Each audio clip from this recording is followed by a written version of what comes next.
तुमने कभी महसूस किया है कि कुछ लोग कमरे में आते ही बिना कुछ बोले सबका ध्यान अपनी ओर खींच लेते हैं। ना उन्होंने कुछ खास कहा, ना उन्होंने कुछ अलग किया, फिर भी उनकी मौजूदगी महसूस होती है।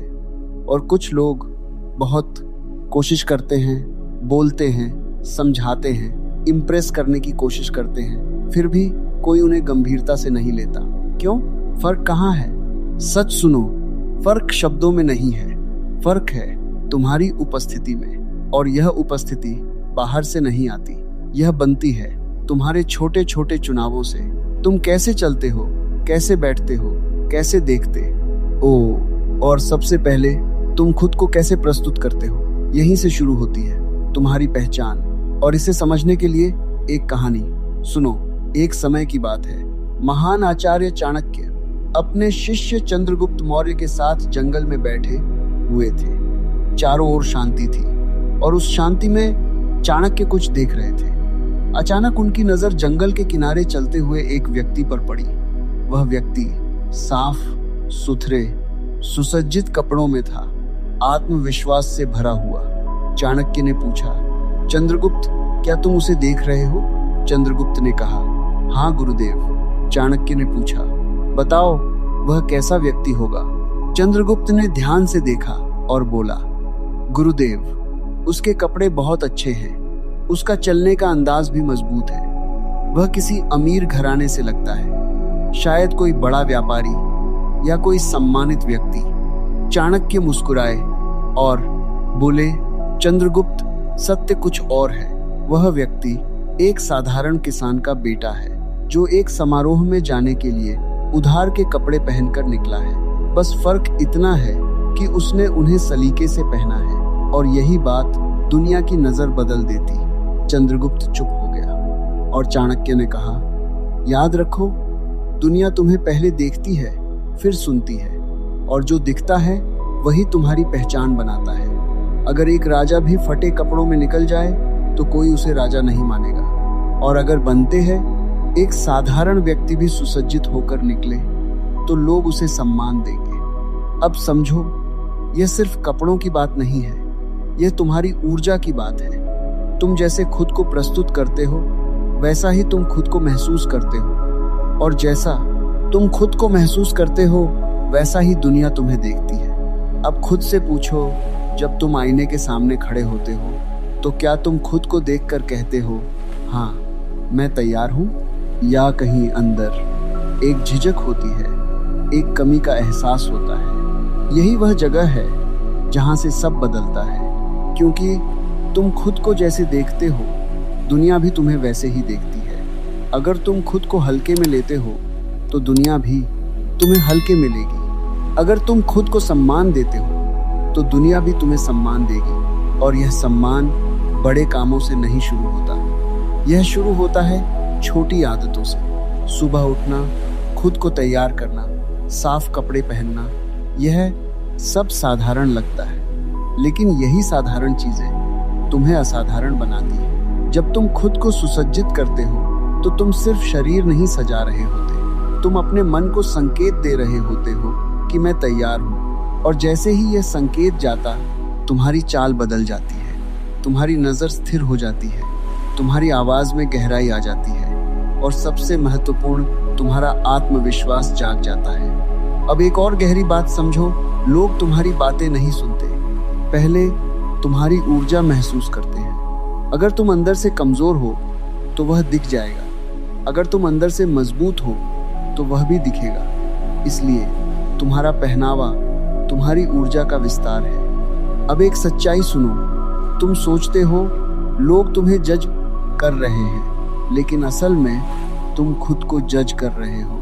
जब तुम खुद से संतुष्ट नहीं होते तो तुम्हारी हर हरकत में डर होता है, लेकिन जब तुम खुद को स्वीकार करते हो तो तुम्हें किसी की मंजूरी की जरूरत नहीं पड़ती।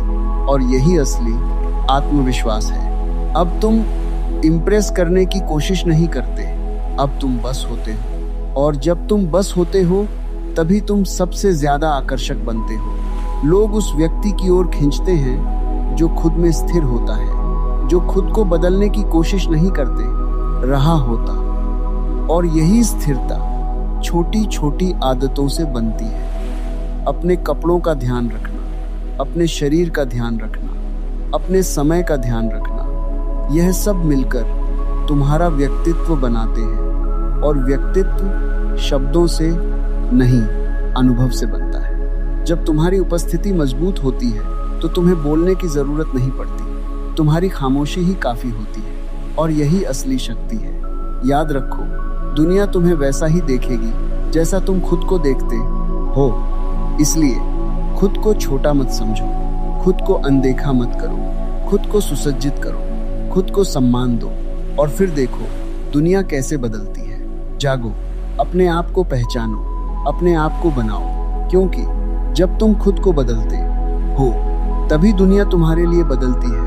और अब चंद्रगुप्त, एक और गहरी बात समझो, जो तुम पहनते हो वह सिर्फ कपड़ा नहीं होता, वह एक शुरुआत होती है, एक छोटा सा बीज जो धीरे धीरे तुम्हारे पूरे जीवन को बदल देता है।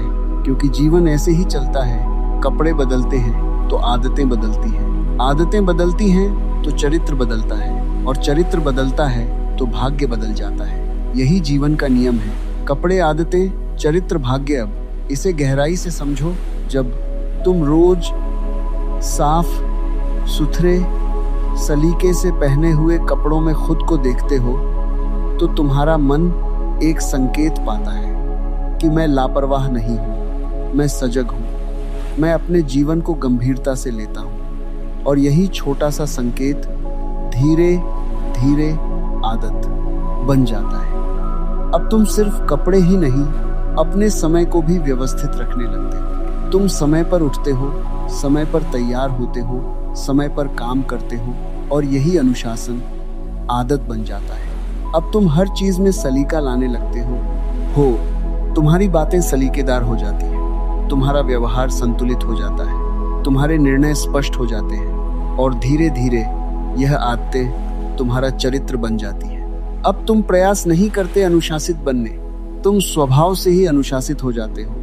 अब तुम्हें याद नहीं रखना पड़ता कि कैसे बोलना है, कैसे चलना है, कैसे रहना है, क्योंकि अब यह सब तुम्हारे भीतर बस चुका है। और यही है चरित्र, चरित्र जो दिखाई नहीं देता लेकिन हर जगह महसूस होता है। जब तुम कमरे में प्रवेश करते हो तो लोग तुम्हारे कपड़े नहीं, तुम्हारी उपस्थिति महसूस करते हैं, तुम्हारी ऊर्जा, तुम्हारी स्थिरता, तुम्हारी स्पष्टता। और यही चरित्र तुम्हारा भाग्य बनाता है, क्योंकि दुनिया हमेशा उसी को अवसर देती है जो खुद को महत्व देता है, जो अपने जीवन को हल्के में नहीं लेता, जो छोटी छोटी चीजों में भी सजग रहता है। याद रखो चंद्रगुप्त, भाग्य अचानक नहीं बदलता, भाग्य धीरे धीरे बनता है, हर दिन, हर छोटी आदत से। और उन आदतों की शुरुआत बहुत छोटी होती है, इतनी छोटी कि लोग उसे नजरअंदाज कर देते हैं, जैसे सुबह उठकर अपने कपड़े ठीक से पहनना। लेकिन वही छोटी चीज एक दिन तुम्हें उस जगह ले जाती है जहां लोग कहते हैं यह व्यक्ति अलग है, इसमें कुछ खास है। लेकिन उन्हें यह नहीं पता होता कि यह खासियत अचानक नहीं आई, यह बनी है छोटी छोटी आदतों से। और उन आदतों की जड़ वहीं से शुरू हुई थी, जब तुमने पहली बार खुद को महत्व देना शुरू किया था। इसलिए अगर तुम अपना भाग्य बदलना चाहते हो तो बड़े बदलाव मत खोजो, छोटे बदलाव से शुरू करो। आज से, अभी से, अपने कपड़ों से, क्योंकि वही तुम्हारी पहली पहचान है और वही तुम्हारे भीतर एक नया जीवन शुरू कर सकती है। और जब यह समझ तुम्हारे भीतर उतर जाएगी, तुम सिर्फ अच्छे कपड़े नहीं पहनोगे, तुम एक नई चेतना पहनोगे, एक नया दृष्टिकोण, एक नया जीवन। और फिर देखना, तुम्हारा हर कदम तुम्हें उस दिशा में ले जाएगा जहां तुम्हारा भाग्य तुम्हारा इंतजार कर रहा है। और अब चंद्रगुप्त जब चरित्र बन जाता है तो एक और शक्ति जन्म लेती है। वह शक्ति है नेतृत्व। नेता बनने के लिए तुम्हें लोगों पर अधिकार जमाने की जरूरत नहीं होती। सच्चा नेतृत्व भीतर से आता है, और यह नेतृत्व तुम्हारे कपड़ों से शुरू होकर तुम्हारी आदतों से गुजरते हुए तुम्हारे चरित्र में खिलता है। जब तुम सलीके से रहते हो, अनुशासित रहते हो, स्पष्ट रहते हो, तो लोग तुम्हें देखने लगते हैं। बिना तुम कुछ कहे वे तुम्हें पढ़ने लगते हैं। तुम्हारी चाल, तुम्हारी नज़र, तुम्हारी मौजूदगी सब कुछ बोलने लगता है। और यही वह क्षण है जहां लोग तुम्हें मानने लगते हैं, क्योंकि दुनिया हमेशा उसी के पीछे चलती है जो खुद के पीछे चलना जानता है। खुद को संभाल सकता है वही दूसरों को दिशा दे सकता है। अब सोचो चंद्रगुप्त, एक व्यक्ति जो खुद बिखरा हुआ है, क्या वह किसी और को संभाल सकता है? जो खुद निर्णय नहीं ले सकता, क्या वह किसी और का मार्गदर्शन कर सकता है? नहीं। इसलिए नेतृत्व की शुरुआत भीतर की व्यवस्था से होती है, और वही व्यवस्था बाहर दिखती है। तुम्हारे पहनावे में, तुम्हारी आदतों में, तुम्हारे व्यवहार में। नेता वह नहीं होता जो सबसे ज्यादा बोलता है। नेता वह होता है जिसकी खामोशी भी सुनी जाती है। जब तुम स्थिर होते हो तो तुम्हें चिल्लाने की जरूरत नहीं होती, तुम्हारी उपस्थिति ही पर्याप्त होती है। लोग तुम्हें देखते हैं और बिना कहे समझ जाते हैं कि यह व्यक्ति अलग है, यह व्यक्ति डगमगाएगा नहीं। और यही भरोसा नेतृत्व को जन्म देता है। चंद्रगुप्त एक राजा की पहचान उसके सिंहासन से नहीं होती, उसकी पहचान उसकी उपस्थिति से होती है। अगर राजा साधारण कपड़ों में भी हो लेकिन उसका चरित्र मजबूत है तो लोग उसे पहचान लेंगे। और अगर कोई व्यक्ति भव्य वस्त्र पहन ले लेकिन भीतर से खाली है तो उसकी सच्चाई देर तक छुप नहीं सकती। इसलिए याद रखो, कपड़े शुरुआत हैं लेकिन अंत नहीं। वे तुम्हें द्वार तक ले जाते हैं, लेकिन भीतर जाना तुम्हारे चरित्र पर निर्भर करता है। और जब तुम उस द्वार को पार कर लेते हो तो तुम सिर्फ एक व्यक्ति नहीं रहते, तुम एक प्रभाव बन जाते हो, एक ऊर्जा जिसे लोग महसूस करते हैं और उसी के साथ चलना चाहते हैं। यही नेतृत्व है, और यही वह अवस्था है जहां तुम्हें लोगों को बुलाना नहीं पड़ता। लोग खुद तुम्हारे पास आते हैं क्योंकि उन्हें तुम में दिशा दिखती है, स्थिरता दिखती है, विश्वास दिखता है। और यह सब एक छोटी सी आदत से शुरू हुआ था, खुद को सम्मान देना, अपने जीवन को सलीके से जीना। इसलिए चंद्रगुप्त, अगर तुम राजा बनना चाहते हो तो पहले खुद पर शासन करना सीखो, अपने समय पर, अपने विचारों पर, अपने व्यवहार पर। और यह शासन छोटी छोटी चीजों से शुरू होता है।